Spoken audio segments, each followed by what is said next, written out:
ඊට පස්සේ දරුවෝ දැන් අපි ගමු දක්ෂිණාවර්ත ගුණ. ඒ කියන්නේ දකුණු පැත්තට. ඒ කියන්නේ ඔරලෝසුවේ කටුව කරගෙන පැත්ත. දක්ෂිණාවර්ත ගුණ. දක්ෂිණාවර්ත ගුණ. දක්ෂිණාවර්ත ගුණේ ගන්න පුළුවන් පුතේ බලය කීයද? නිව්ටන් 25යි.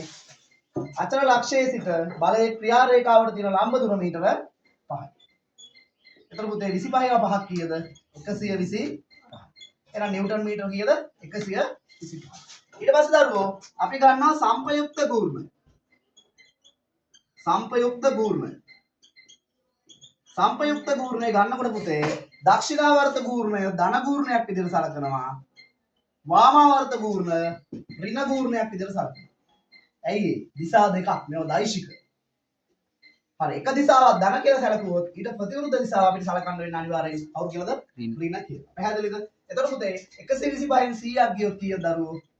25යි මොනවාද? නිව්ටන්. එහෙනම් දරුවෝ දැන් සම්පයුක්ත ගුණය 25යි. එහෙනම් දණ්ඩ කර කැවෙන්නේ වම් පැත්තටද දකුණටද? දණ්ඩ කර කැවෙන්නේ වාමාවර්තවද දක්ෂිණාවර්තවද? දක්ෂිණාවර්තව. එහෙනම් සර්ට ලියන්න පුළුවන් දණ්ඩ දක්ෂිණාවර්තව වර්තව කර කැවෙච්චයි. කර කැවෙච්ච. පැහැදිලිද? තේරුණාද? තව උදාහරණයක් බලමු අපි. තව උදාහරණයක් බලමු. හරි. ඉතින් hina තමයි. ඕක ගන්න. හරි. ඊට පස්සේ දරුවනේ තව එකක් බලමු. ඒ චුට්ට වෙනම තියන්නන්නේ දැන් ආයෙත් එකක් ගන්න. හරිද? මෙතන නිව්ටන් 20යි. පැහැදිලි? ඊට පස්සේ සර්ට ගන්න පුළුවන් පුතේ වාමාවර්ත ගුණය. වාමාවර්ත ගුණය. වාමාවර්ත ගුණය ගමු. වම් පැත්තට තියෙන බලය නිව්ටන් 20යි. නිව්ටන් 20යි. එතකොට පුතේ අචල ලක්ෂයේ සිට බලයේ ක්‍රියා රේඛාවට තියෙන ලම්බ දුර මීටර 5යි.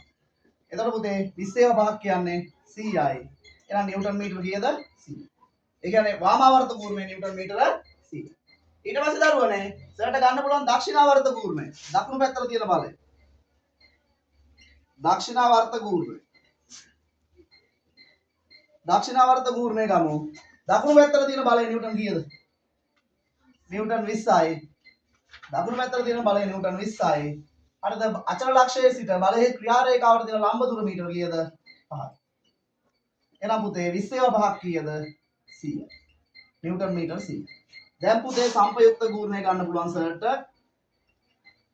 සම්පයුක්ත ගුණය. සම්පයුක්ත ගුණය ගමු. එතකොට පුතේ දක්ෂිණාවර්ත ගුණය අපි මෙතන කිව්වා ධන විදියට ගන්නවා කියලා. ඊට ප්‍රතිවිරුද්ධ පැත්ත තමයි වාමාවර්ත. වාමාවර්ත ගුණය ගන්නවා කියලා කිව්වා ඍණ ගුණයක් විදියට. එතකොට දරුවනේ මොකද වෙන්නේ? 100න් 100ක් ගියොත් බිඳුව. සම්පයුක්ත ගුණය නිව්ටන් මීටර බිඳුව. එහෙනම් සම්පයුක්ත ගුණයේ බිඳුව නම් පුතේ දණ්ඩ කරකැවෙන්නේ නැහැ. දණ්ඩ සමතුලිතව තියෙනවා. වැඩේ පැහැදිලිද? දණ්ඩ කරකැවෙන්නේ නැහැ. දණ්ඩ සමතුලිතව තියෙනවා. දැන් අපි හිතන්නකො එහෙම ඔය තැටිතරාදි වලින් ළමයි ස්කන්ධ කිරනවනේ අපි. බඩු කිරනවනේ. හරි තැටිතරාදි වලින් බඩු කිරනවා.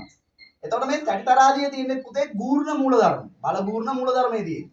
එතකොට පුතේ මේ පැත්තට කිලෝ 5ක වඩියක් අපි ගමු කිලෝ 1ක් කියලා. කිලෝ 1ක weight එකක් දාලා එහා පැත්තේ පරිප්පු කිලෝ එකක් දැම්මොත් මොකද වෙන්නේ? මේක බැලන්ස් නේ දරුවෝ. පරිප්පු කිලෝ එකක් දැම්මොත්